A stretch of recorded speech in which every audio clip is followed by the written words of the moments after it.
So for this inaugural YouTube video, I suppose, of Elder Scrolls Online, I figured I would take the time to talk about Elder Scrolls Online and talk about how it's really kind of the perfect game for a casual player. It's a game I've been probably put about 50 or 60 hours in by now. I've been really just tearing it up, eating the shit out of Elsewhere and Somerset, and it's been a game I've been really enjoying. So yeah, this is Marco Meatball, and if you like this video, feel free to like and subscribe. And God, I hate myself for saying that, but that's all right.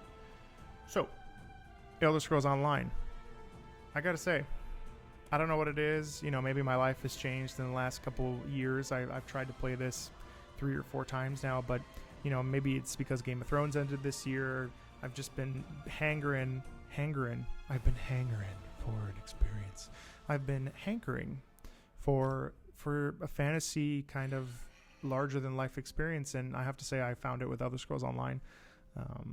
Something's definitely clicked. It's really fun for a casual player, and really if you're obsessed with MMOs, it's awesome too, because there's pretty much something here for everyone, though admittedly it can be a little bit overwhelming when you first start. You know, you go through the usual steps, you create your character. It's very Bethesda, Elder Scrolls like. You pick your race and classes, and you could pick, you know, each class has a certain skill set, and then the weapons that you pick have their own sets of skill sets. So it's pretty cool, and you can definitely check more of that out on Elder Scrolls Online at the website. I'm too lazy to do it myself. So the character that I'm playing with right now is Yorheim. It's a dragon knight. It's pretty cool. It's got fire. It's fire everywhere, and it dumps fire everywhere. And he's actually a tank because I figured it out. The skill suggestions guide helps you build skills depending on what you want. So if you want to be a tank, you can be a tank. In it, the skills suggestion guide kind of helps you in the menus to make a character to your liking, which I think is really cool about Elder Scrolls Online. You're not set, you're not stuck on doing something. You can basically do anything the way you want it. So I made him a tank. I really was getting tired of the DPS waiting and queuing. I mean, it took forever to queue for dungeons, so the tanking is really fun, and I figured out how to taunt and poke people, and yeah, the dungeons are really awesome. And I think what really keeps me personally feeling happy and rewarded while playing this is the developers made it super duper easy to find things. I just said super duper. The developers made it really easy to find things to do, because it's damn overwhelming when you first start. Oh, listen to those birds. Yeah, they're not chirping anymore. They made it super easy to find things with the activity finder in the menu tab, so you can do whatever you want. And the one Tamriel idea that was released a couple years after Elder Scrolls first dropped in 2014, it's really genius, because now there's no level gating, and so you start wherever you start, and if you want to go to Skyrim or if you want to go to Somerset or Morrowind, you can, and there's nothing stopping you. Enemies always skill at your level, and you know, I suppose that can be a little bit boring because enemies are always kind of easy. You know, there's not a lot of challenge except for maybe the world bosses, because you just need more people to beat them, and it's really hard to beat by yourself if possible. And the dragons in the Elsewhere expansion that's that's out there right now are fucking dope, and it's really fucking awesome to see like 30 people fighting one dragon. It feels really cool to be a part of that, or get your shit pushed in and die like I have many times, but that's because I'm a casual player.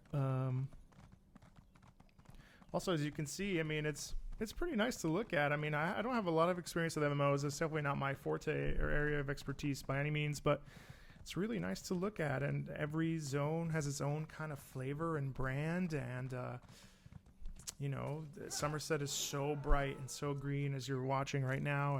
And it's really pretty when the sun comes through on the trees and all that.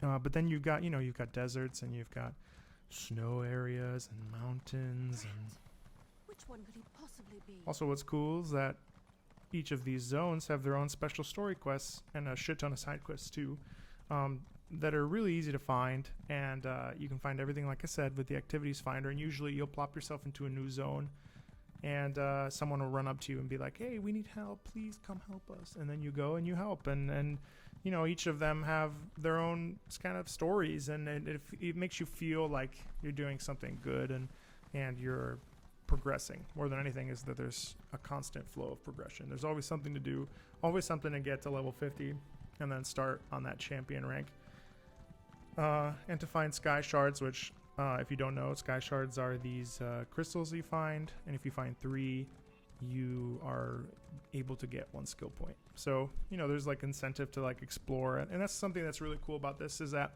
I really wasn't into WoW because it really felt grindy, and in this, you know, you get rewarded just for walking around and taking it all in and jumping off the cliffs. Not that I've ever done that, but yeah, it's pretty cool. Of course, you can also play solo, which is awesome.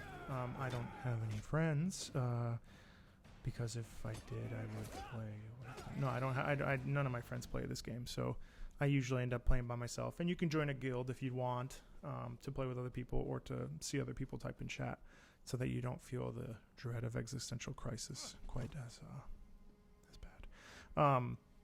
Yeah, so it's pretty cool. I mean, it's a fun game, and it's really chill. It's kind of a perfect, like, if you've got a family and you're just looking for something to pop up a couple hours at night after you get home from work, or if you are hanging out in the morning and you want to pour yourself a cup of coffee and play the game, it's kind of the perfect game for that. I find the story pretty interesting.